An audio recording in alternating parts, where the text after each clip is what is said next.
the Spiritual Discussion Program. I'm Saad in southeast London. And the weather here right now, it's overcast and there's been a little bit of rain and the temperature has quite dropped quite a bit since last week. It's much cooler now. And with me as usual is Gregory. Gregory, how are you doing and how is the weather where you are? Like you said, it's cooler, not very bright, but it's calm. Okay. So welcome listeners to the Spiritual Discussion Program.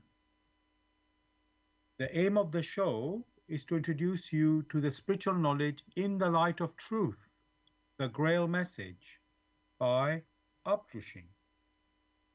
And every week we have a new topic for discussion. The topic tonight is sense of beauty. Sense of beauty. You can join in the discussion with any questions or comments by contacting us on our UK number, which is 079 39 641 958. You can call, text, or use WhatsApp. And if you're outside of UK, it is 0044 79 39 641 958. You can call, text, or use WhatsApp. And there's one other way to contact us, which is by going to the website where we are broadcasting. That is blessradio1, that's the number one.com. If you scroll down on the home page, you will see a box called Bless Chat.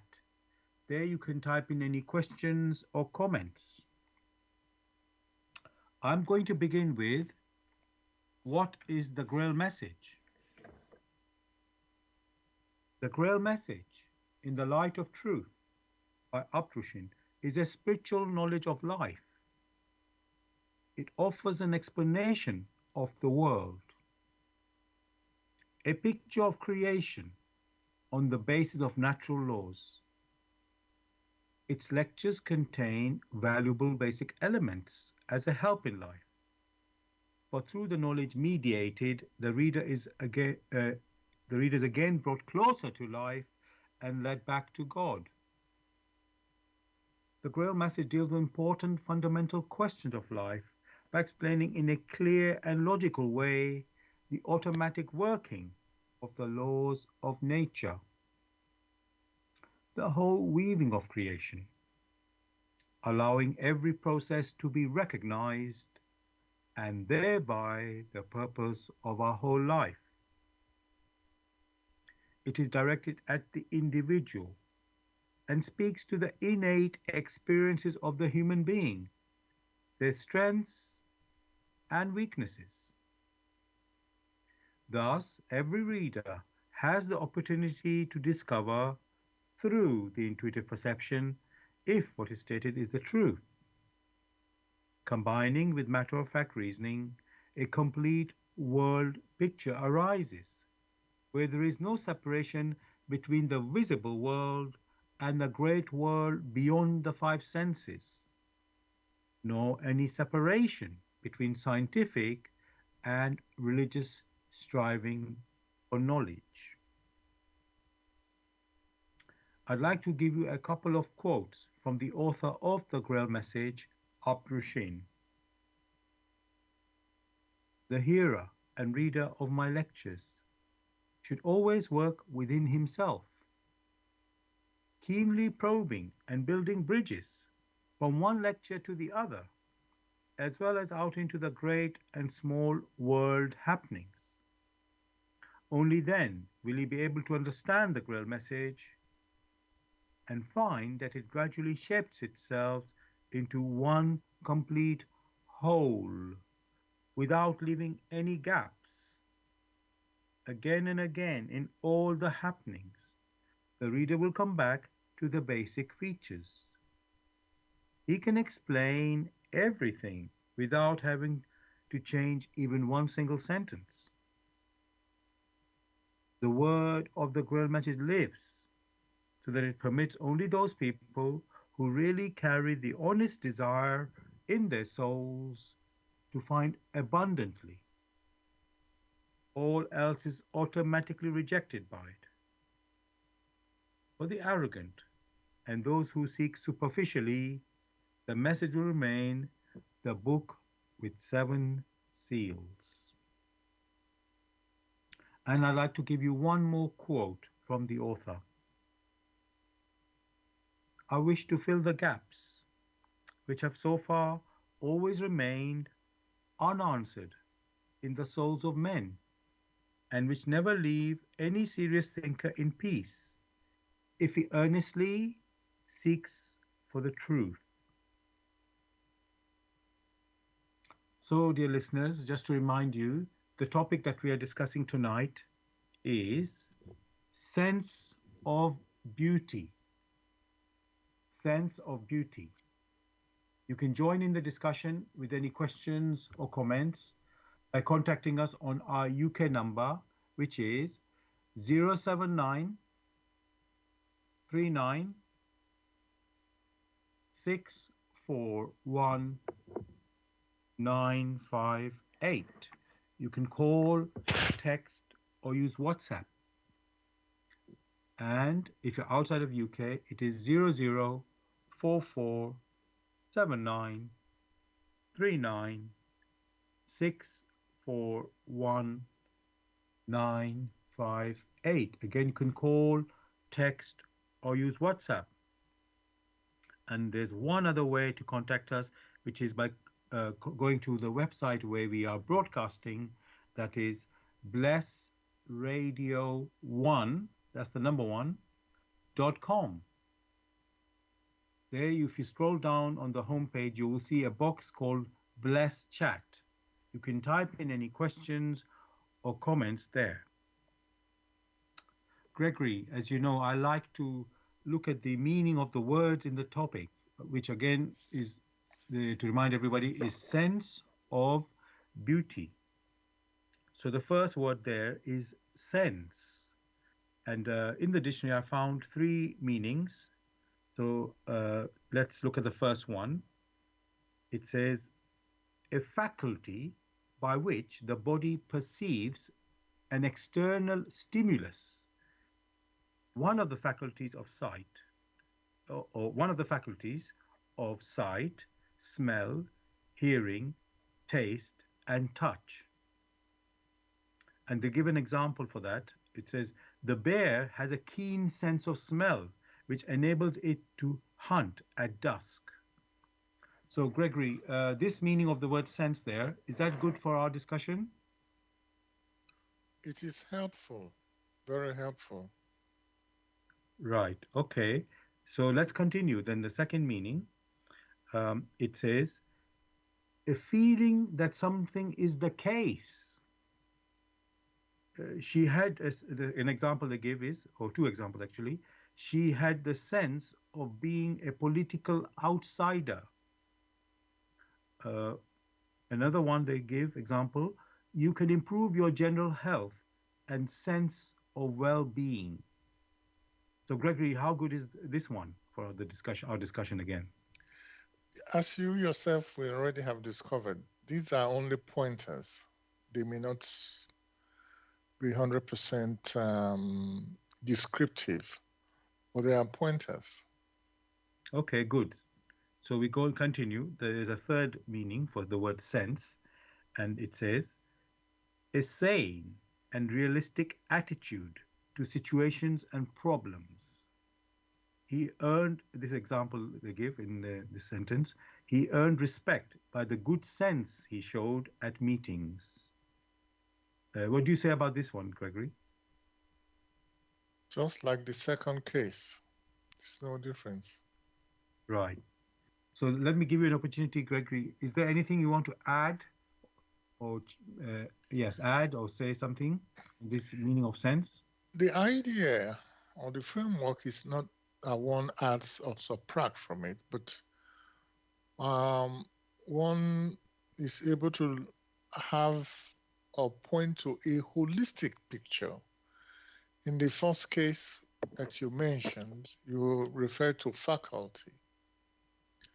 That sense, or which one may provide an equivalent, which is a faculty for perception, that also comes nearer. Um, that faculty, one may call it tool, one may leave it as a faculty, one can even call it an implement to perceive. That is the sense that is referred to. Thanks very much, Gregory, for this answer. Faculty uh, um, to perceive. So we should look at focus in this way when we think of sense.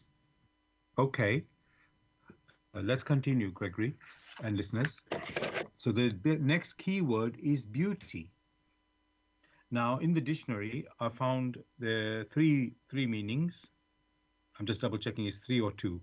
Uh, okay, let's go. Let's see how good they are.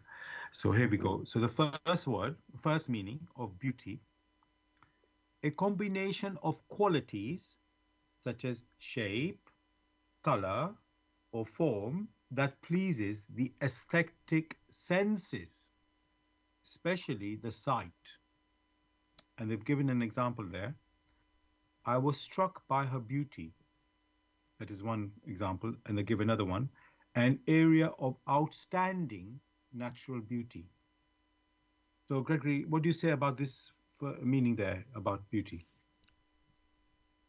That which you yourself just read out is referring to sight. So, is beauty tied up to visibility alone?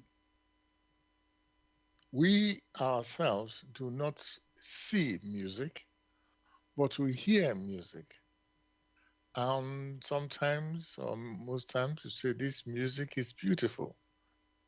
So you'll find that that which you yourself read out is only a pointer from one perspective. Okay. Thank you again for this, what you've said there.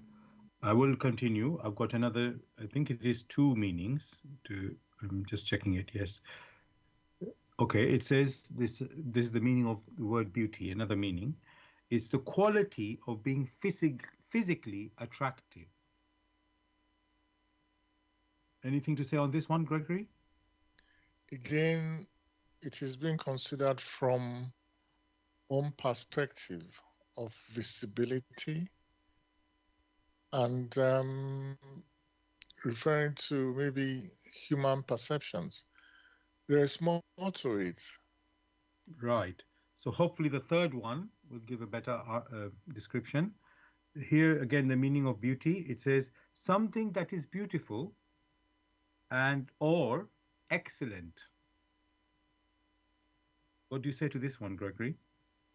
It is surprising that in explaining what beauty is, one uses beauty to explain what beauty is. So, again, that is recursive. It hasn't really defined what beauty is, which is what we are seeking. And the other word they use excellent.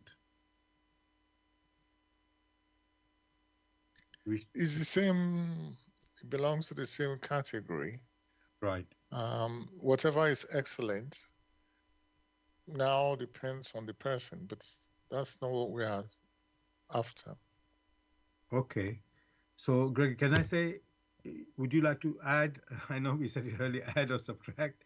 Would you like to say something further about this word beauty? Well, beauty as a noun more or less refers to that which can take on form. Right. And that which can take on form, whether it is forms which are perceptible to the five senses, or perceptible to our thoughts, or perceptible to our intuition, that which can take on form, it is that form. When that form is revealed or when that form is expressed, that form which is of light, again, one may even qualify it for that. When that form is expressed simply in accordance to the laws of creation, the laws of nature, then beauty itself can now be discussed. Because beauty, or whenever beauty is discussed, there must be that which has taken on form, which for some may refer to as substantiality. And if these forms which are referred to are expressed in accordance with the creative laws of nature, then and only then can one say it is beautiful. Thanks a lot, Gregory, for this answer. I just want to recap because there's a lot of things you've said there. And if I try to say like a recap, and then you can just add or subtract, as I said, uh, if there's something to do there. So this is the meaning of beauty that we are trying to discuss on the show tonight. That is to take on a form or expression perceptible to our five senses, thoughts, um, intuition or intuitive perception, um, and something you mentioned about light as well, Gregory. Can you remind me or remind us about this? Light in itself is a substance and takes on form. Right. Therefore, one can also, categorize beauty along such lines. But above all, it is not just that we have a form that is light. It is also necessary to attach to it that this form, which is perceivable, that particular form resonates with the laws of nature. So you have a form, on the other hand, you have the laws of nature or the laws of creation. Whenever we are able to perceive a form in accordance with the laws of nature, then we say it is beautiful.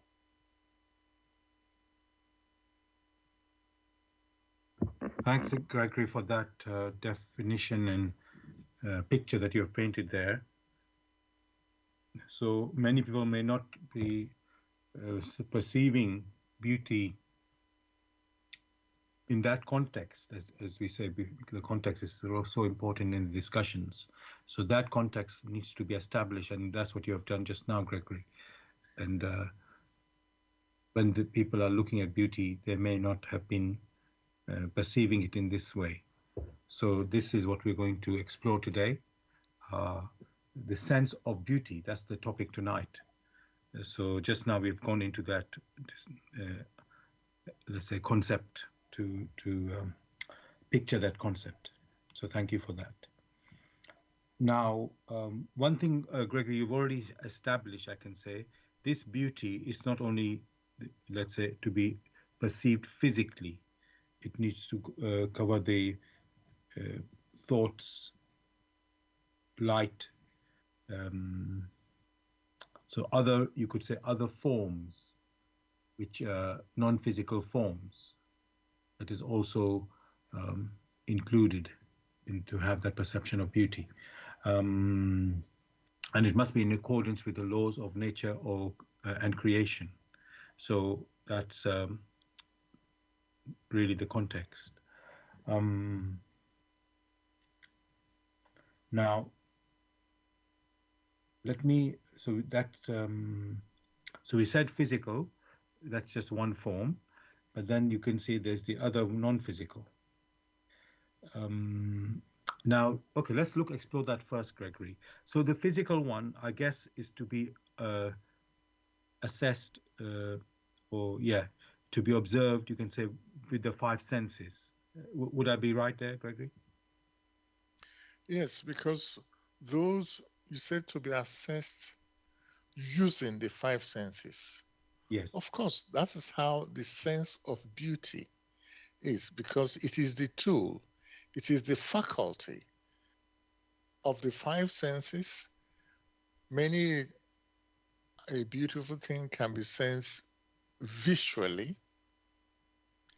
In the case of music, you might listen to music and you your sense of hearing and the way the composition is, you already say this is beautiful. And the sense of smell, all the sense, all in the case of perfumes, you say this is beautiful. So it is that sense, that channel, that faculty here on earth, one is endowed with the five senses. Therefore, physically, that's what you use. But it doesn't stop there. Like we said, this the thoughts which are expressed. Beauty is also there. It doesn't stop there. The other faculty that the human personality possesses is that faculty of one's intuition. Therefore, you find physically in thoughts and in one's intuition, these are channels, these are faculties that is used to appraise that which is beautiful in or that which is beautiful or not beautiful when it is considered in accordance with the laws of creation. Thanks, Gregory, for clarifying this and building that picture here. Um, so that has been the five senses that we've been uh, looking at in the sensing beauty in with the five senses. But then we also said that there are other ways of perceiving, and also it's not only physical beauty is not only in a physical form. So this is I want to look at that next. So Gregory, what is the other way of, you could say, non-physical way of perceiving beauty? One before one goes towards the intuition, in our thoughts, the way we express our thoughts, these thoughts are not, you can't hold them in your hands. And mere listening to someone, which, I mean, listening alone is like a pointer to the essence. When one expresses himself, one is able to assess one's thoughts, which thoughts one could not see. Even our paintings, where we express our thoughts, which thoughts we cannot see. Yet one must admit that the expression of these thoughts themselves must be beautiful. And that's why they were able to be expressed through the five senses or one of the faculties. So that is one. The thoughts, therefore, must be included as being beautiful or not beautiful.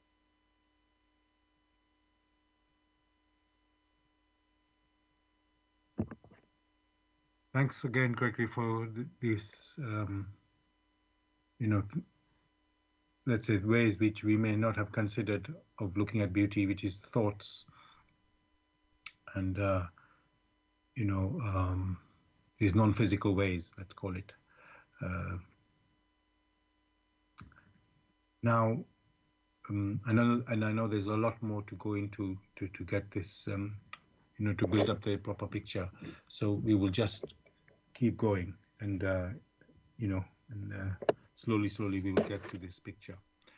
Um, Now, Gregory, there's a famous saying: "Beauty is in the eye of the beholder," which gives the impression that the perspective of beauty is different for each individual. So if this is the case, that each individual has his or her own perspective of beauty, they are different. Each person sees it differently. Um, so can one really truly say that there is a beauty which appeals or is common to all? The expression in itself is correct. It is the interpretation sometimes that is not that correct. For when it is said beauty is in the eye of the beholder, that eye already gives you a channel. And that means the beholder views beauty via a particular channel. That in itself is correct. The purity of the channel is another. For if the channel has no blemish, then the beholder will perceive that which becomes very vibrant to the beholder. If, however, the channel that the beholder is using is filled with grease, with dirt, is not pure, then the beholder views beauty via that unclean channel. The stress must be on eye of the beholder. A beholder with a clean heart is different from a beholder with an unclean heart. So one must look at where the stress is. Therefore, no two people can at the same time say they are able to perceive that which is beautiful the way it is. For very simply, the channels or the framework, which channel or framework, which perspective is dependent on the inner maturity of the personality. Therefore, that saying is very correct. Beauty is in the eye of the beholder. If the beholder has kept its channel, its eyes pure, or his thoughts pure, or his intuitions pure, then that which he or she is able to perceive will be nearer to the actuality of the object that is beheld. Thanks very much for this answer, Gregory. That's a very big point, important point you've made there about the, you could say, the eye of the beholder, the focus being or the stress being on the word I rather than the beholder, because that instrument, the eye, needs to be pure. You need to look, it must be clean for you to see the what you're seeing. And that makes sense. If somebody's blind or let's say faulty eye sight, then they cannot focus, isn't it, and see what they're looking at. So it surely that is how can I say? I was going to use the word disadvantage, but that will not give the right picture for that person who's beholding. So that is certainly a very important point. I have another question on that point, on this particular answer, but before I do that, I do want to let the listeners know this is Blessed Radio, and it's the Tuesday evening spiritual discussion program. The aim of the show is to introduce you to the spiritual knowledge in the light of truth, the Grail Message by Abdrushin. If you wish to know more about the Grail Message or want to get a copy of the Grail Message, you can go to this website, which is www.grailmessage.com. I'll spell that. www.grail, Grail,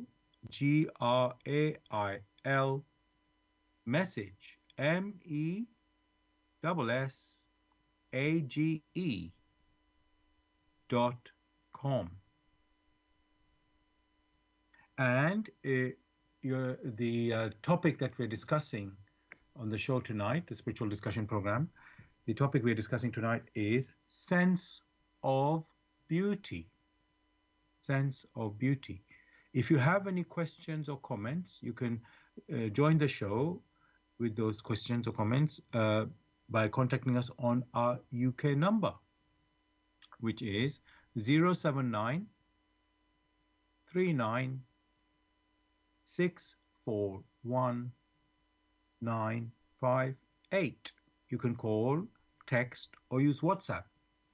And if you're outside of UK, it is 0044 79 39 641 958. Again, you can call, text, or use WhatsApp. And there's one other way to contact us, which is by going to the website where we are broadcasting, that is blessradio1, that's the number one, .com. If you scroll down on the home page, you will see a box called Bless Chat. There you can type in any questions or comments. And as I said just now, we are broadcasting on blessradio1, the number one, .com. You can also listen to us on YouTube. Go to youtube.com and type in the search box Bless Radio 1, that's the number one, space, live stream. That's for the live show, which is on Tuesday evenings, 6 p.m. to 8 p.m. UK time. You can also listen to a recording of this show the next day, also on YouTube. Go to youtube.com and type in the search box Bless Radio 1, that's the number one again, space, Grail Message, space, the topic of the show, which tonight is sense of beauty. And of course, you can listen to the recordings of our previous shows as well on YouTube. Thirdly, we are broadcasting on Zeno. That's Zeno.fm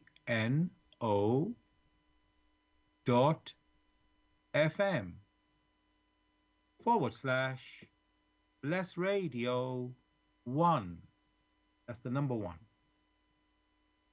Now, Gregory, just before this, what I was, you know, the last question we were talking about, the um, beauty being in the eyes of the beholder, and you said that, well, the focus there or the stress there is on the word eye. The eye has to be a pure instrument uh, to be able to see the beauty properly. If it's not working, it's not pure, impure, then well, you can see that you will not see it properly. So it makes sense. That makes sense. But I was also wondering about the beholder because some may have more talent than others. I mean, we know that with work, you know, people, some are better musicians, some are not so good musicians. You know, it may not be their talent. So I'm wondering, with regards to beauty, there may be some people who are more you see the word perceptive, you can say, or using perception, they may be more perceptive than others, and therefore they can see beauty, uh, and because some people say, oh, one man's, I mean, this is a normal common thing. One man's thing somebody may call that beautiful, another may call it ugly, and it's not about necessarily, well, that's another different angle I'm coming now, but that may not be necessarily the weakness or purity, uh, you know, um, of the tool, or the cleanliness of the tool. It may be like the ability of the person, the beholder. So I'm coming from another angle here, Gregory. What about that? Are there people who have a better perception of beauty, not now, without thinking, without looking at the focus of purity or not? Is there something, people with more, how can I say, better ability to perceive, or purity, beauty, sorry, than others? Of course, there are scenarios where there are people who, due to their profession or due to their personal blood vibrations, are able to perceive much more than others. Again, that calls into question the tool. The tool that is able to resonate closer to that which expresses itself in form of radiation that has taken on form. That tool that the human personality uses, once it has been refined for some through study, for some others by their mere ability, natural ability, which must have been cultivated at different times. They themselves have gotten to that extent where they are able to perceive deeper. That deeper perception is also a tool, or one may call it a tool of purity.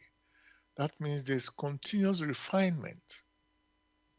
Therefore, beauty in itself, every object that has a form, most likely we can exhibit its beauty or non-beauty. That itself is in the object. However, the perception of it which could be the eye, which could be the ear, which could be the maturity of the beholder. That's a different thing altogether. That perception, which keeps improving, that perception, which keeps changing as the beholder improves his or her life, as the beholder improves his or her purity, that has to be factored in also. But again, beauty is in the eye, is a saying, is an expression. And that eye, which could be the eye viewed through purity, or the eye which has been purified over millennia,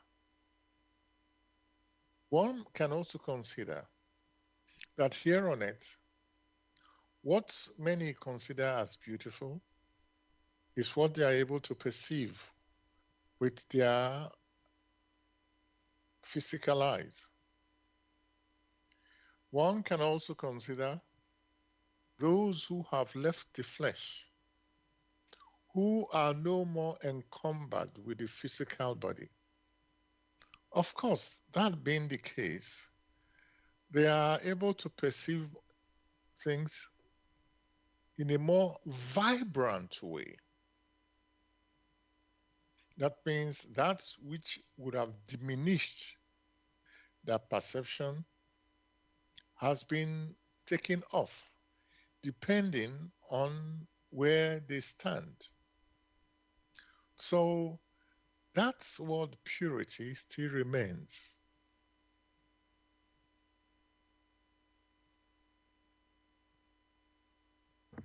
Thanks a lot, Gregory, for this answer, and it's quite clear we are, expanding the picture of this topic of sense of beauty. You know, we're going deeper. So we've talked about the physical perceptions and senses of beauty. Then we have now sort of moved on to, well, it can still be physical, but there's also other deeper, other levels, especially as, like you mentioned, the people who are in the beyond, who have passed on, they don't have their body now, so they can't use their five senses. So they are using other senses which are finer, you can say, to be able to perceive what they see as beauty. So this is it's getting quite, let's say, complex in a sense. Just only that there's because we're covering more than the physical. So yeah, we'll continue because this is really a big topic, is for sure. Okay, I have actually many questions, Gregory, and even wondering which ones to use to ask, and but I will continue. So, Gregory, what is this? What is the purpose of beauty, Gregory? Is it to bring us joy, peace, and upliftment?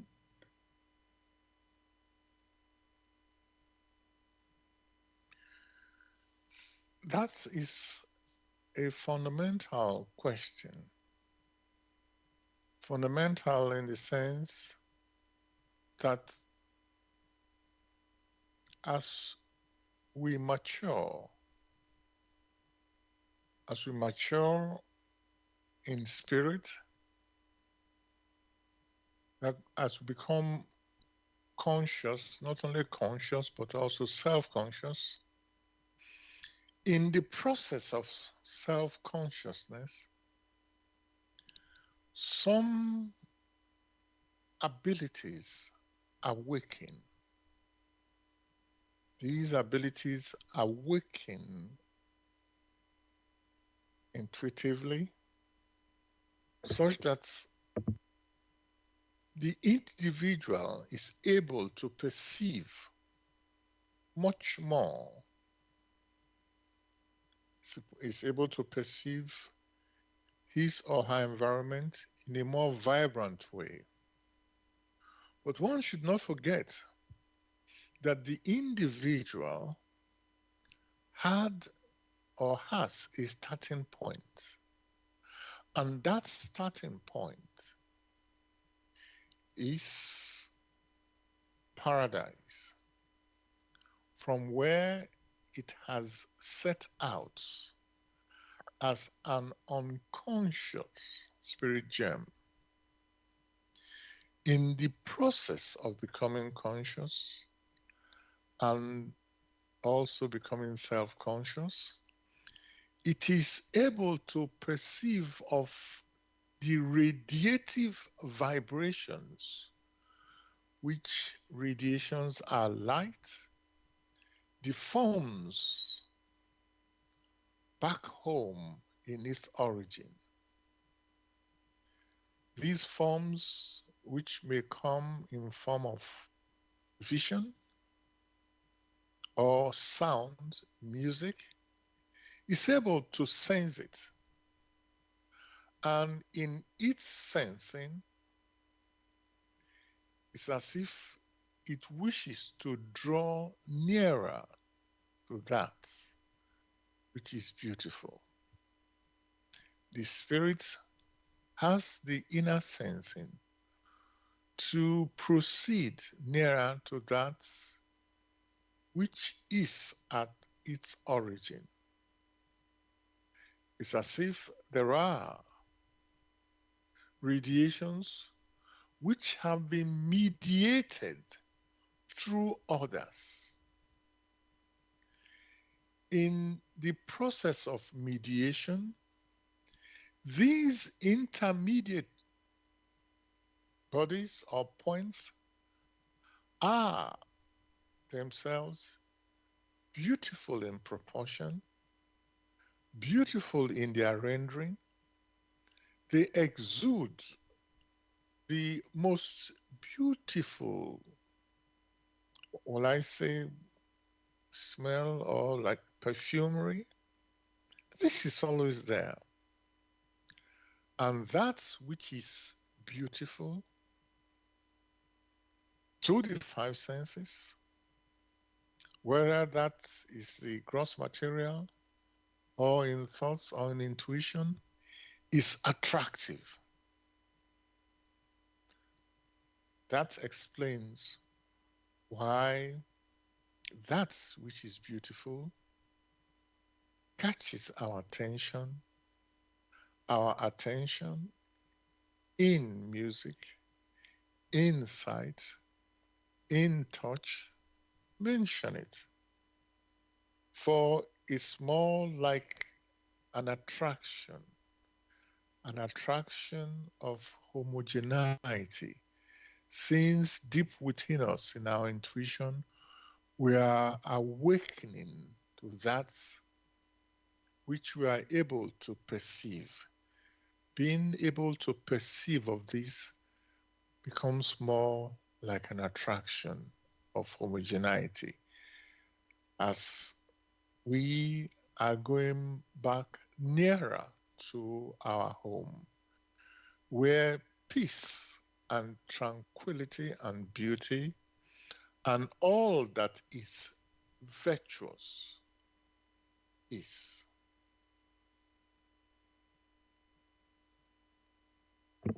Thanks very much, Gregory, for this picture that you've painted there about the.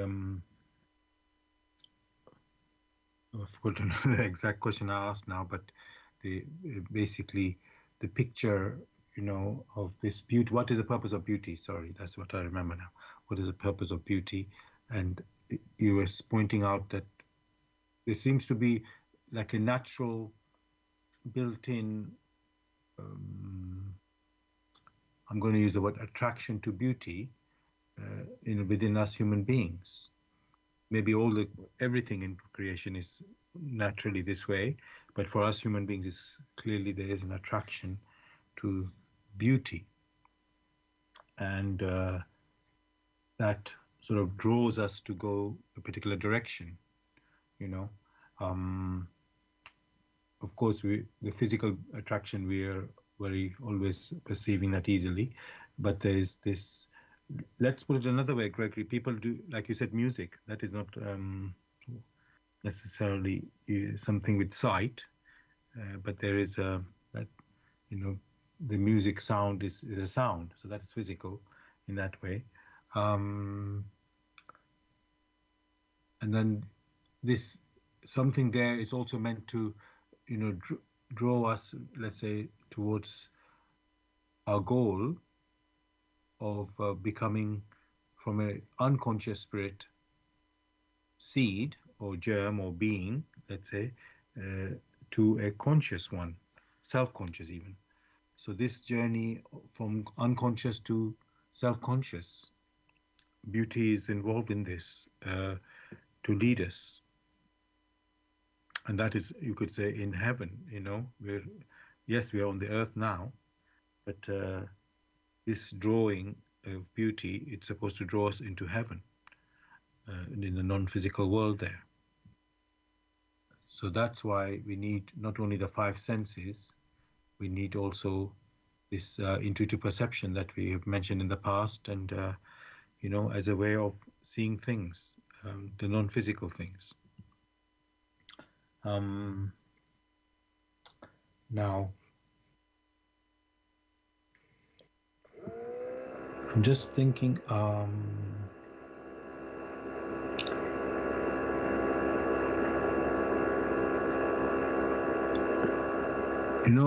Like we said, Gregory, in the past, with regard to spiritual teachings, it's not that you need to read a book uh, or study something to have an idea, what is, you could say, how the world works. And with beauty, there is no book to read. Um, it's just visual. Well, it can be visual, but it can also be uh, with our intuition that we have.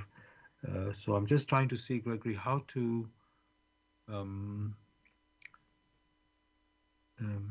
perceive this beauty. Um, is there um, some geometrical or some principle? I don't know what words exactly to say. Uh, that how beauty is a how to find beauty or how to follow beauty. Is there any principle? Is it like symmetric? If we talk in a visual way, then we see, oh, there's some symmetry, and somehow we are attracted to a symmetry. Um, so, yeah, are there any principles, Gregory, with regard to beauty, defining in a way like, is it something that brings you harmony? I'm just thinking of principles, Gregory. So I don't know if you can help us with that. It's a bit surprising when one talks about principle. For very simple instance, let us say you have a perfume and it is so very lovely, smells so very nice. The fragrance is there, like that of flowers, a bit stronger. The thing is that no one needs to go to school to have gone through the forest and have smelled grass or has smelled hibiscus flower or the rose. There is no school that you go to learn because it has to have an impact on the individual, and subsequently in that impact it awakens something somewhere. The more the personality is intuitively perceptive, the better it is for it. because immediately is able to attach or hold on to that experience and say, that was wonderful. That was simple. That is beautiful. Yet, without having to think about symmetry. That which you refer to as symmetry is basically tied to shapes, which shapes, um, like you may mention, metrical shapes, which is only a fraction of shapes. There are non-metrical shapes, which are also beautiful. And so the experience, when one listens to music, when one listens to a ballad, when you have some people who know how to dance so gracefully, it is beautiful. Yet you could not hold them to it. You look at a little dog that is following, that is after you in its trust, yet you sense there's beauty there. You look at the sky, you look at the clouds of different shapes. You couldn't draw a line of symmetry, but again, you can sense some beauty. So the measure of that beauty, which has been brought into it through using intellectual measures, sometimes can be very restrictive. Therefore, what is important first is to cultivate that innate ability of one's intuition gradually, not in a hurry. Once that is strongly cultivated in simple things, in little things, whether these little things have to do with the five senses or not, because you may have thoughts assailing you which you didn't give so much initial thought to. Something just occurred to you very simply, and you're able to appreciate it and hold on to it and use it, not only for yourself, but also for others. Then, in a step by step manner, the individual expands his or her horizon when it refers to one's intuition. And the more one is able to use this, the more he or she remains open.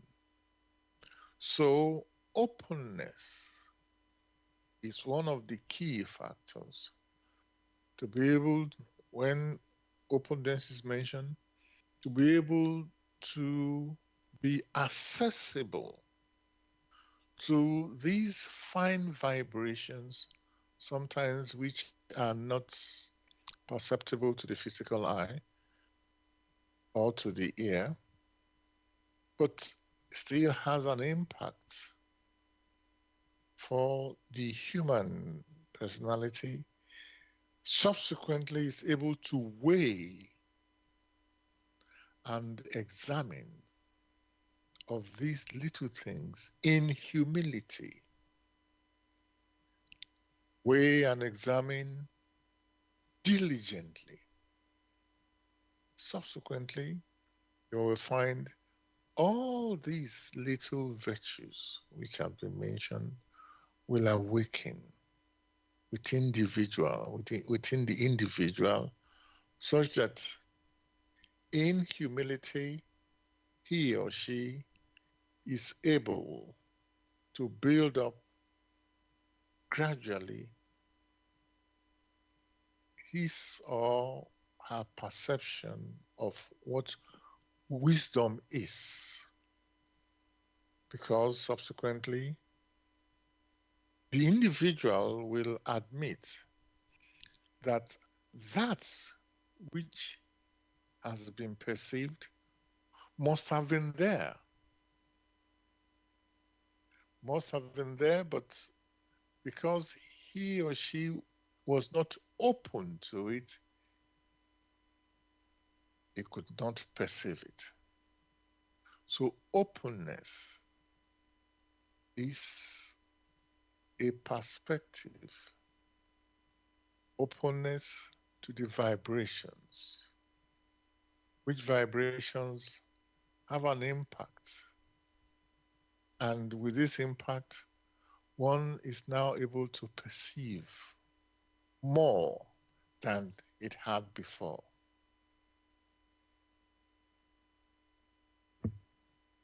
Thanks very much, Gregory, for this answer. And again, I have more to ask you. But before I do that, um, I want to let the listeners know you're listening to Bless Radio. This is the Tuesday evening spiritual discussion program from 6 p.m. to 8 p.m. UK time. The aim of the show is to introduce you to the spiritual knowledge in the light of truth, the Grail Message by Uptrushin. If you wish to know more about the Grail Message or want to get a copy of the Grail Message for yourself, you can go to this website, which is www.grailmessage.com. I'll spell that. www.grail, Grail, message, message.com. And the topic that we're discussing tonight is sense of beauty. Sense of beauty. You're welcome to join us with any questions or comments by contacting us on our UK number, which is 079 39 641 958. You can call, text, or use WhatsApp. And if you're outside of UK, it is 0044 79 39 641 958. Again, you can call, text, or use WhatsApp. And there's one other way to contact us, which is by going to the website where we are broadcasting. That is blessradio1, the number 1.com. And if you scroll down on the home page, you will see a box called Bless Chat. There you can type in any questions or comments. And as I've mentioned, we are broadcasting on blessradio1, the number 1.com. You can also listen to us on YouTube. Go to youtube.com and type in the search box Bless Radio 1, again the number 1, space, live stream. That is for the live show, which we broadcast on Tuesday evenings, 6 p.m. to 8 p.m. UK time. You can also listen to a recording of this show on YouTube the next day.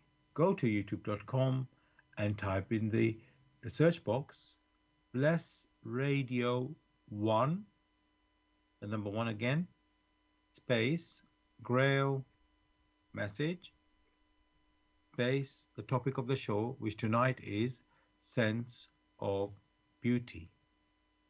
And of course, you can listen to the recordings of our previous shows also on YouTube. Thirdly, we are broadcasting on Zeno, that's ZENO.FM/Bless Radio 1. Again, that's the number 1 there. Now, Gregory, we're seeing you could say, how beauty is to be uh, appreciated or absorbed by us human beings. But one thing you can always say, Gregory, when you look at nature, landscapes, flowers, uh, whatever nature has, you could say, come up with, it always seems to be always, uh, well, there can be some disasters and things like that as well. But in general, what we see from nature is beautiful. And we human beings, you can say, build our own structures. Uh, I won't say it can really match what nature comes up with, because what a human being can make a flower, we can make some model, uh, you know, a beautiful house, or whatever structure, bridge, so on and so on, so many things that we can build, but it doesn't quite look as beautiful as what nature produces. So there seems to be some um, uh, difference there. And yet we appreciate it. It's for sure we appreciate all these things from nature, and we appreciate our human structures as well. Now, I was wondering, we talked about the purpose of beauty. Is man meant to, how could I say, I don't know what the right word is, copy or learn from nature in its, you know, what man builds, you can say, or human beings build, or it's meant to build something itself and different, you can say, and there's just a different beauty what the man does, the human being does. So yes, what is basically my question? I'll repeat: are we meant to sort of copy or learn from nature, or are we meant to just do our own design, and and we can't really match the beauty that nature can give. So, and in a way, I've got multiple questions, but yeah. So yes, if you first answer this one, Gregory. Sorry, can you repeat precisely the question now? Yes. So what I'm saying is, we human beings, are we meant to copy nature in the beauty that it produces, or are we meant to do our own version of some, or make our own, you know, um, things? And if that is, we are meant to do our own things, uh, should we be trying to match this, you know, of in nature? I'm just trying to understand, you know. Whatever man decides to do, the framework had already existed. So using the word copy becomes an overstatement because you will find that models, these models of a flower is already there, models of a tree is already there, depending on the type, models of things already there. One thing becomes clear. You make use of that which is available. You make use of it in accordance with the will of Him or in accordance with the laws of creation. To understand it deeply, to examine it, to weigh it in all its aspects. Then, with one's superior knowledge of the laws of creation, of nature, one may do an increment, not tossing away the initial models which have always been there, but first understanding what one is stressing here. You make use of that which is first available, not that which is not available. And in making use of it, all right, you come to appreciate it deeper and deeper. In that appreciation, one might subsequently extend it a bit through some form of rearrangement. A simple example one may give for that is that you have your physical eyes, you can see over the distance. That is okay. But one can also build a microscope that will enable one to see smaller things, which the eye cannot easily see. Or you can have binoculars, or you can build telescope, which will enable you to see further. That does not mean because you have built a model by some simple rearrangement that you have thrown away the existing order. What has been done is only a simple extension. That is how it's meant to be. The same thing with music, the same thing with homes. There is always the possibility of little extension. It doesn't mean you have to go back and reinvent the wheel, which wheel has been invented long time ago. And because you want to show how clever one may be, one goes back and spends a whole lifetime trying to reinvent what is already there. So the models, the basic models are there for the human personality to weigh, to examine. And in doing that, it may gain deeper knowledge. Only thereafter may it extend it a bit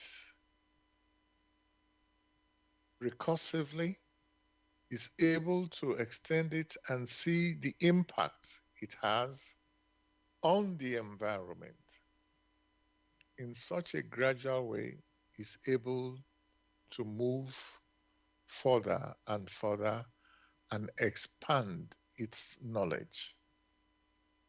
So it doesn't mean that one has to go and copy and leave it that way. That has never been the case because that model, which is readily available, which has been available even before the human personality or the human spirit gem incarnated here on earth, they have always been forests, they have always been animals, they have always been flowers. So the models for that already existed. It is the gradual increment recursively. That is the step that the human personality need to take. So in such a way, it will before long discover that it need not violate the initial models to make progress, but can build upon it. Thanks a lot, Gregory, in helping us to see, how we should be, you could say, proceeding in human beings' tasks, with regard to beauty and developing things on this earth. I mean, uh, we see, Gregory, the dresses people make. This is what we one thing which is, let's say, special about human beings. We wear clothes. Animals already have their own sort of ready-made body with fur and whatever, garment. They don't have a garment, but whatever nature has provided for them. But we human beings do wear clothes and make our own designs, and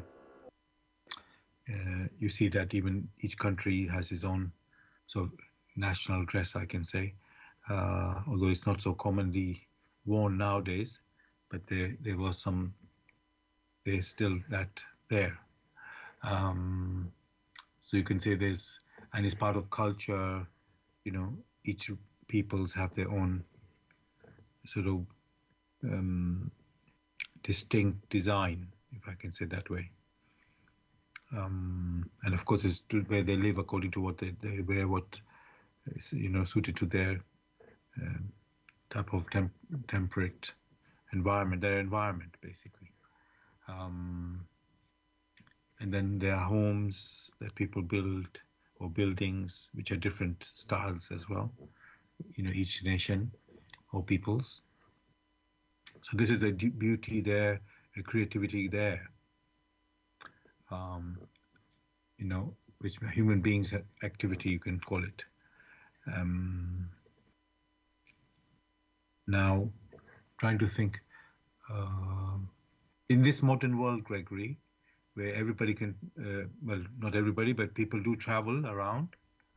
Uh, there's a lot of travel, and then people even start living in those from different lands and countries, come and live in other countries, working there and establishing themselves there, and then some of them still continue to wear the same dress as before, and others do adopt the local culture in dressing and so on. So I'm just thinking, Gregory, is that like uh, what can I say on this? Uh, all these dressing and designs that different peoples have developed or adopted, um, you know, uh, especially the national dresses, they look quite appealing, I can say, attractive and beautiful. Um, so, and some people, so Gregory, if people are moving around in this world, how should people live according to the culture that they're living in now, currently, if they have come from another world, country, I should say?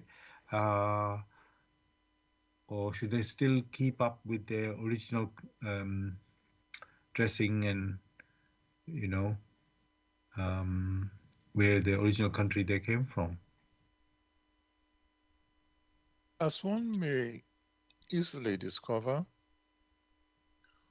for a personality that is in the hot climate,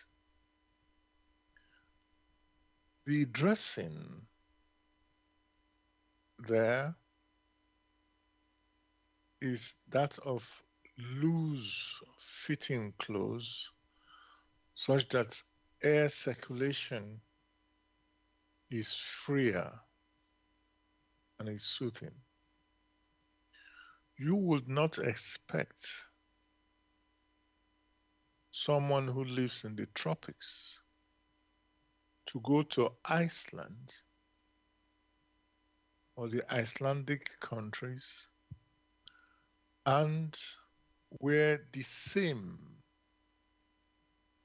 loose fitting clothes in that country because they wish to exhibit their culture. Or you would not to put it very bluntly, you wouldn't want to go to these very cold countries with a t-shirt when the inhabitants of that country wear all sorts of padded clothes to keep them warm. You would not also expect those from Icelandic countries because they wish to exhibit their culture in cold, where things are very cold, to come with thick and woolen clothes to the tropics. That will be madness. So the individual must adjust itself in accordance with the climate to which he or she resides.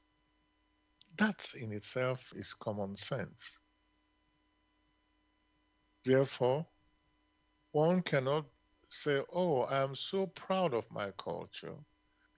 I'm in the tropics and I wear maybe a t-shirt or loose-fitting dress, and therefore I will go to the North Pole where there are a few people there, and I'm going to wear that.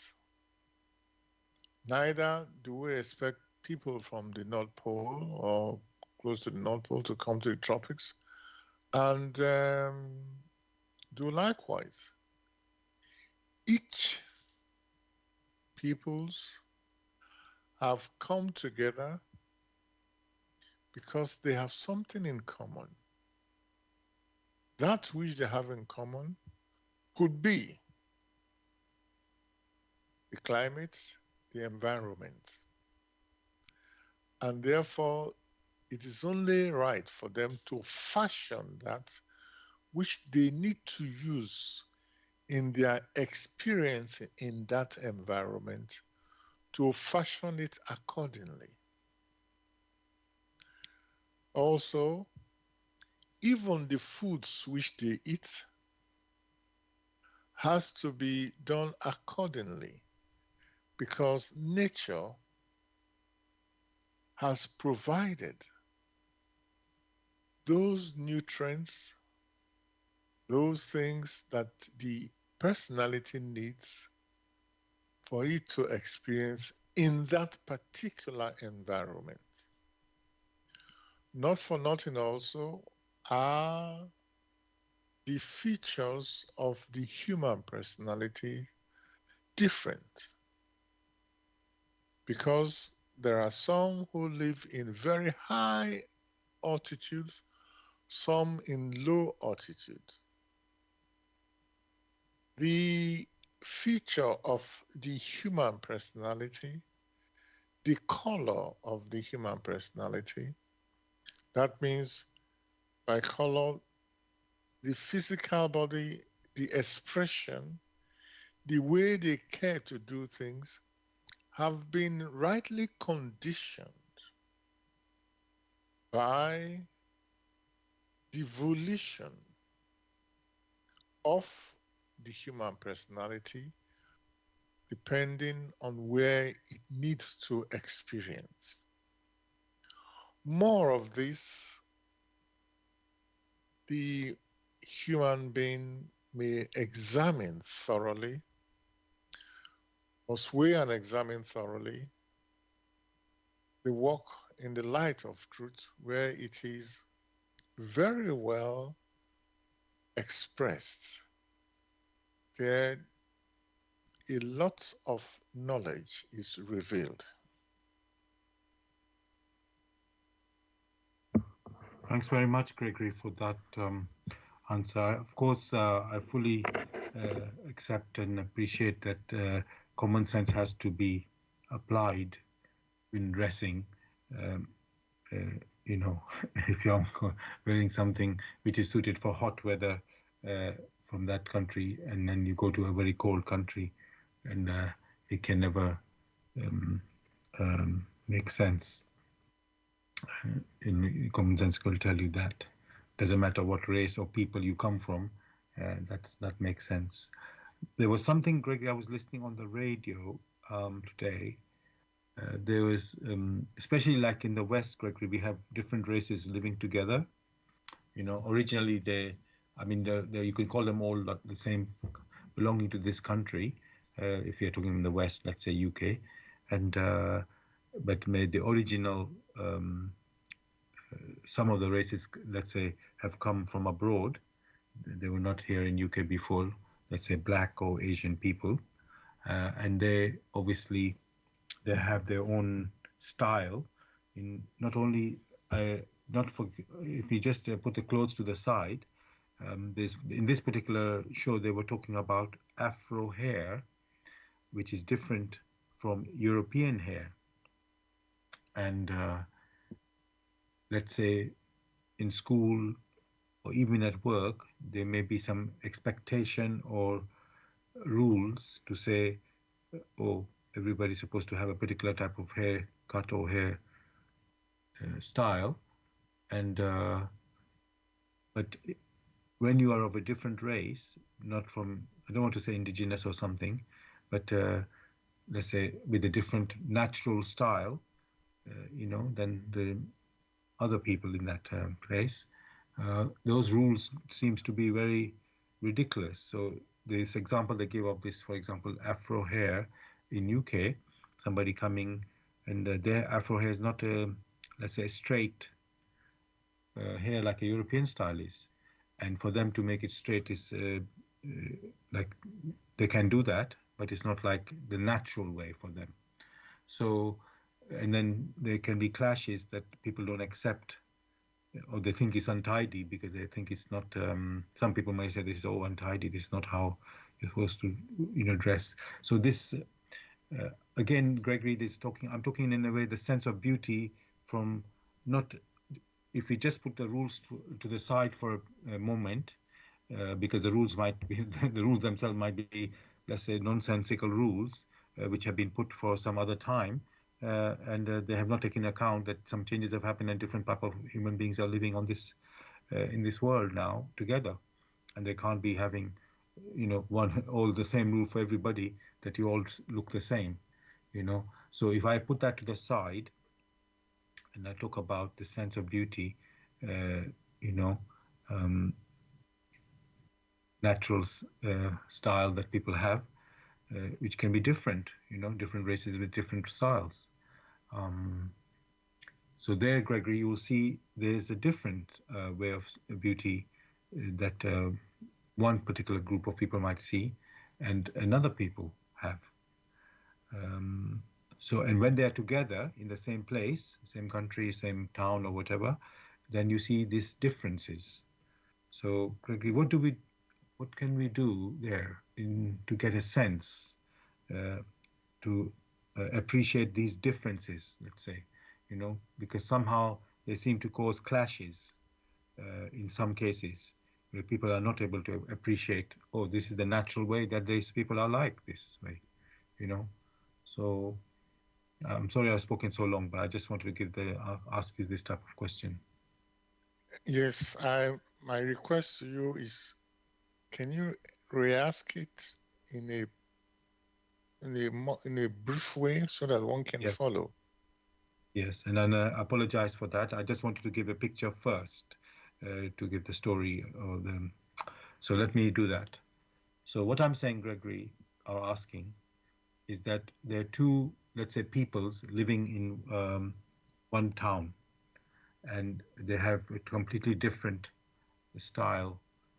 In this case, hairstyle, and they're not used to seeing this other. One of the people, let's say, are not used to this type of style, and they somehow maybe not think of it as, let's say, I don't know what word I can use, civilized, beautiful, or um,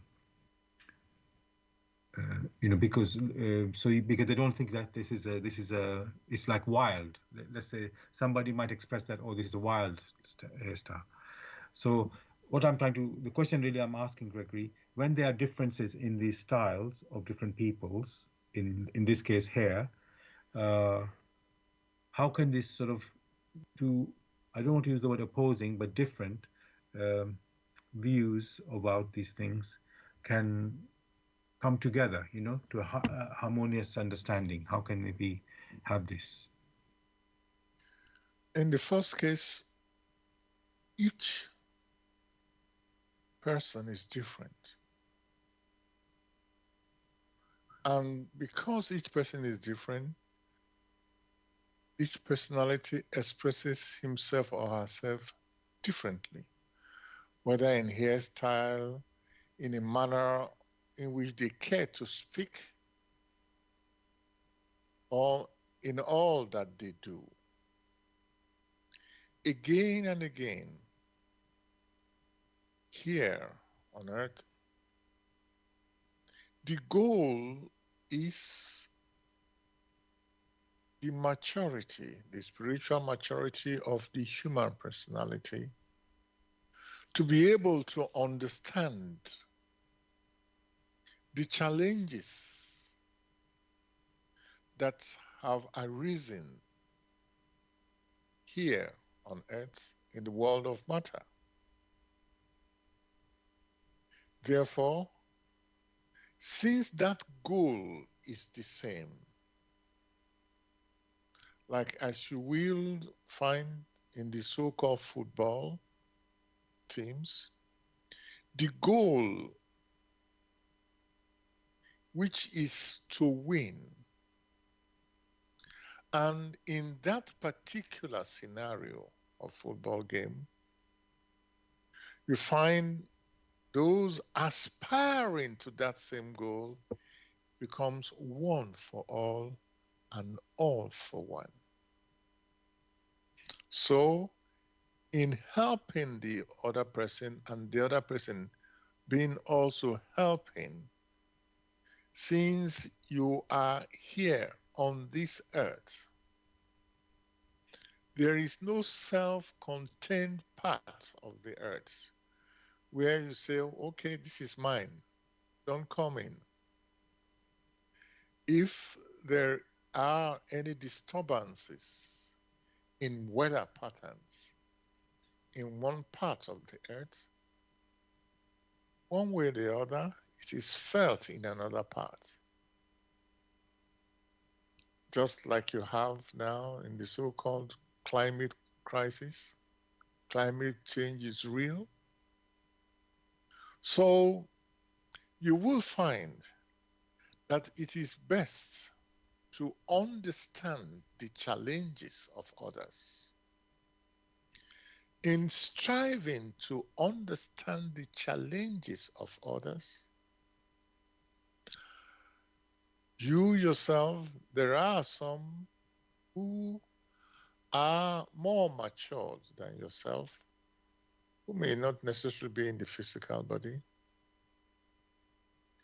who will also mediate to you as you mediate to others. So you will find, like in the case of children, where they can have different hairstyles, like in the case of children, instead of them to just, if they want to sit down, they just go to their seat. Some will decide to come from behind the chair. They are exploring, they are learning, they are maturing. This is only possible as long as there's no destruction of the human personality. Just as you yourself, whatever nation you belong, have challenges which you need to overcome, so also are others. Just as you are striving for a solution, so are also our others. The solution which will lead to spiritual maturity, so also are others. So it becomes very clear. It is the person who many now assume, has nothing to give that is rejected. If one may consider that one may live from one country to another, and in living from one country to another, the person who is living is knowledgeable in quotes in the sciences, is knowledgeable in quotes in the arts, or to put it bluntly, has so much resources, material resources like gold and silver, such a person is welcomed to all nations, not some, because they sense that through the wealth that that person possesses, it will bring benefits to them. Just as that is the case, the individual that is on earth to experience should not write any person off, but should seek for ways to perceive of the challenges, which challenges could be that of sorrow, could be that of joy and happiness. Whatever it is or it becomes a resource which can be utilized by anyone to enrich his or her life and also enrich the lives of others. In that process of enriching your life and enriching the life of others, that effort will trigger those who are more mature than yourself to move closer to you, to also provide you with the necessary resources, which resources could be knowledge of living with one's neighbor, knowledge of music, or the so-called sciences. These are resources. The problem has been that that has not been looked into yet, hence the confusion.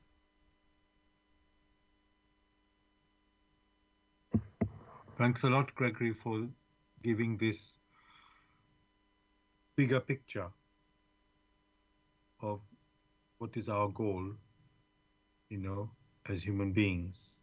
So rather than looking for these differences and not able to treat our fellow human beings around who are different from us in the,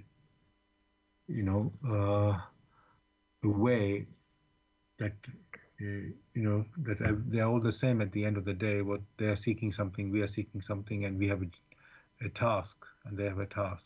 So we must work together, whatever the outer differences may be, and not to get lost or trapped by these differences. I'm using the word differences, but just to highlight this point. So thank you for that. I want to let the listeners know that you're listening to Bless Radio, and this is the Tuesday evening spiritual discussion program from 6 p.m. to 8 p.m. UK time. The aim of the show is to introduce you to the spiritual knowledge in the light of truth, the Grail Message by Abtrushin. If you wish to know more about the Grail Message or want to get a copy of the Grail Message, you can go to this website, which is www.grailmessage.com. I'll spell that, www.grailmessage.com. dot Grail, Grail, message, MESSAGE dot com. And the topic that we're discussing tonight is sense of beauty. Sense of beauty. If you have any questions or comments on this topic, then you can contact us on our UK number, which is 079 39 641 958. You can call, text, or use WhatsApp. And if you're outside of UK, it is 00447939641958. Again, you can call, text, or use WhatsApp. And there's one other way to contact us, which is by going to the website where we are broadcasting. That is blessradio1, the number one.com. And if you scroll down the homepage, you will see a box called Bless Chat. There you can type in any questions or comments. And as I've said, we are broadcasting on Bless Radio 1, that's the number one.com. You can also listen to us on YouTube. Go to youtube.com and type in the search box Bless Radio 1, again the number one there, space live stream. That is for the live show, which we broadcast on Tuesday evenings, 6 p.m. to 8 p.m. UK time. And you can listen to the recording of this show also on YouTube the next day. Go to youtube.com and type in the search box Bless Radio 1, again there's number one there, space Grail Message, space the topic of the show, which tonight is sense of beauty. And of course, you can listen to our other shows, previous recordings of our radio shows, again on YouTube. Thirdly, we are broadcasting on Zeno, that's ZENO.FM/Bless Radio 1. Again, that's the number one there. So, Gregory, we've been exploring this sense of beauty with, you can say, we mentioned about the beholder, the beauty being in the eye of the beholder. We looked at nature.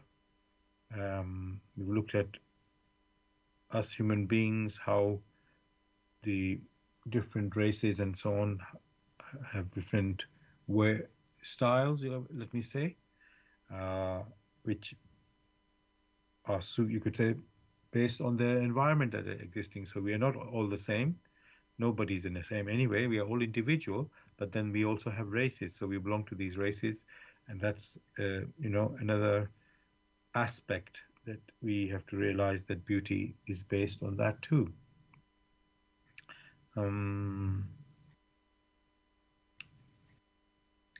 Now, Gregory, another thing I'm noticing, each generation, things change. The older generation, they always say, oh, it was better, things were better in my day. Now they've got worse with the new generation, the young generation. And it's no matter we say today, it was being said for centuries ago, the same thing.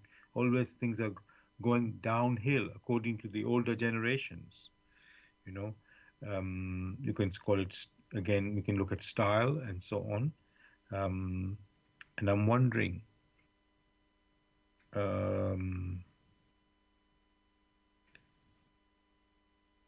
is there a fall in standards, as somebody might put it like that, in the way the world is moving? This, you see, you can say all countries seem to, this is a common saying, as I said, the older generation keeps criticizing the younger one, saying, oh, you are you're better, things were better in my day, before, in the older times. So with regard to beauty, Um, I mean, what I can say in general, Gregory, is things people are more casual now. For example, even on the TV shows, you see presenters, they wear a suit, but then they're wearing sports shoes. It never happened, let's say, 30 years ago. You will never see that. You will see the suit being worn with the formal shoe, not a sports shoe. And this is people even I will call it like breakfast show, news show. So it's very strange when you see this, and 20 years ago this was not happening. So maybe, Gregory, we should say, yeah, is there standards going down? Um, I know I picked a very, let's say, basic example there, but what do you say about this, Gregory? Are the standards going down, or is just that the new generation is always different from the previous generation, and it's only the criticism of the same old criticism? Well, one may say that it's not what one says about it as such, but when one examines and weighs these things on the perspective of motion, of continuous improvement in accordance with the laws of creation, then there are variations. If these variations are such that it is of benefit for continuous improvement, then yes. If it is not, then things are likely to run into a quagmire where you now have in discussions insults being thrown across. There is no friendly discussions, or there are no friendly discussions. There is no matter, let us disagree on basic principles. Then such scenarios already give the impression that, in quotes, standards of self-respect, standards of dressing, standards of speaking with other people, all these things seem to have eroded to a large degree. And that is why many now say, oh, it was better in our days. For now, what you expect or what you see is that there is no self-respect, because those who speak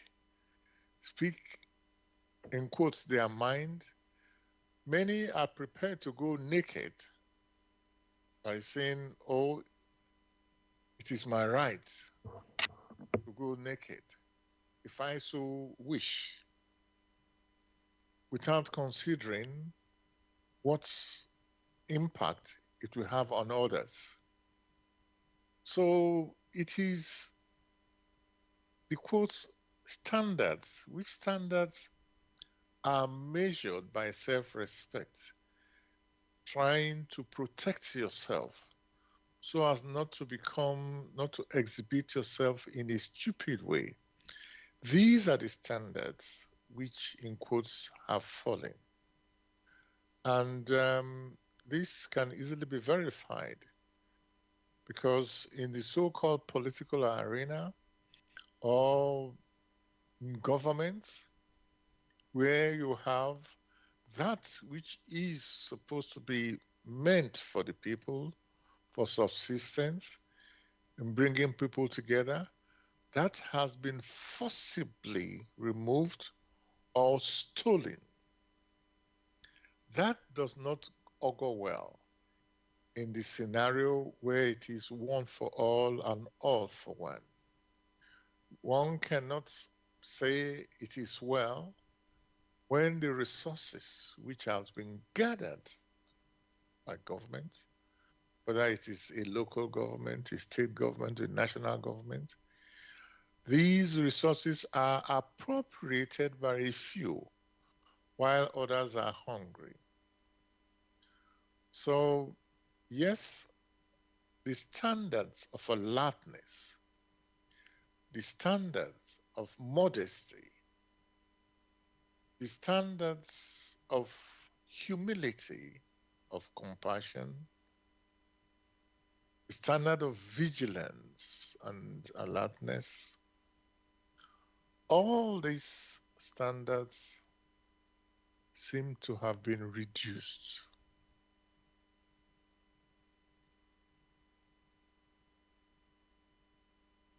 Thanks very much, Gregory. You're saying these standards have been reduced or have come down. And just to be clear, Gregory, this is not just this battle that we have every time between the old generation and the young generation, because change is always happening, you know. And so, just to be clear, is it a standard going down? Is it just the, you could say, a difference between the point of view of the old generation versus the new, or is something really the standards are, you know, is independent of that? Is going down? It is going down. Let's put it this way, with nothing to do with the generation. The generation, so called, many pick up from what they have found. That means they copy examples and then gradually they extend it. If those examples they have found are not of upbuilding and they still decide to emulate this example, like in the case of corruption, then before long things will come to a standstill. It applies in all aspects of life. Thank you. Thanks for that. I think I have to try and slip in one more question before we end. Let's see. Um,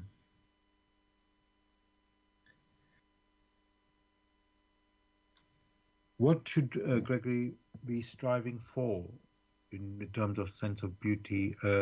We saw just now said the standards have been going down. So, in a way, maybe the answer is obvious, but is there some ideal we are supposed to be striving for, Gregory, or in terms of our beauty or sense of beauty? Of course, there are ideals. However, the path that leads to this ideal, that is that that is of one's intuition. Which intuition must be considered such that it has an impact on our thoughts. The intuition which considers that which is of vigilance, of compassion, of humility, of courage and selflessness, of diligence and modesty, of grace and truthfulness. Some of these virtues are what the human personality needs to cultivate in such a way that in striving after that which is noble, it will have refined itself and will be of assistance and help to others, such that those that are more mature than he himself or herself will also gravitate towards that personality who strives to cultivate these virtues and also be of assistance.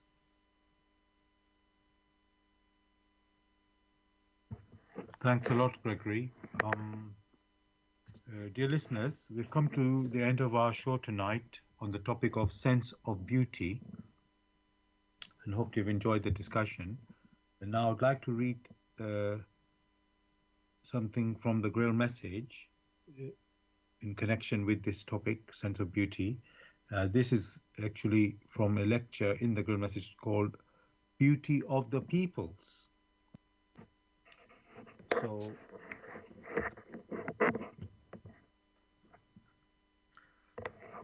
here it is. Thus, beauty will arise afresh. The entire earth will become a picture of beauty as though it had issued from the hand of the sublime Creator Himself, for all human spirits will then swing in the same sense, their joyful activity ascending in jubilant prayers of thanks to the luminous heights, there to mirror all harmony of happiness manifesting on earth. But this God-willed beauty cannot come about as long as the leaders try to force upon their people and upon their country foreign habits and customs, foreign clothing and foreign architectural styles, in the illusion that this makes for progress of their people. Imitation is not uplifting. There is no personal achievement in it. Uniformity through copying is wrong. The best measure of this is the sense of beauty which is given to you so that you may recognize what is right and what is wrong in these matters. Devote yourselves to the original, the true sense of beauty, and then you will never err. For this is linked with the primordial laws of creation and is the expression of a knowledge of perfection which still remains hidden. It is an infallible signpost for every spirit, because only that which is spiritual in this subsequent creation possesses the ability at a very definite stage of maturity and in full consciousness to recognize real beauty. But unfortunately, but here also you have unfortunately long since extinguished the unbiased intuitive perception through the fall of man, which you now know about, with its disastrous consequences arising from the domination of the intellect, which created caricatures of everything. The form which the intellect substituted for the conception of true beauty is the folly of fashion, to which your vanity only too gladly submitted.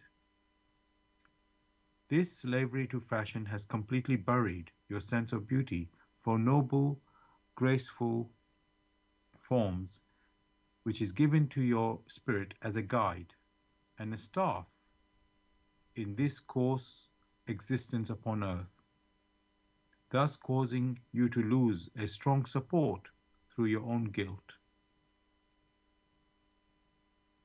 I'm going to stop there. Dear listeners, I've just read there a section from the lecture in the Grail Message called The Beauty of the Peoples. If you wish to want to know more about the Grail Message or want to get a copy of the Grail Message for yourself, then you can go to this website, which is www.grailmessage.com. I'll spell that www.grail, Grail, message, message.com. Gregory, is there anything you'd like to say to the listeners to say goodbye? Wishing all listeners a beautiful week ahead. Thank you. Same from me, listeners. Have a beautiful week ahead. We'll be back as usual next Tuesday, 6 p.m. to 8 p.m. UK time with another topic. Good night. God bless.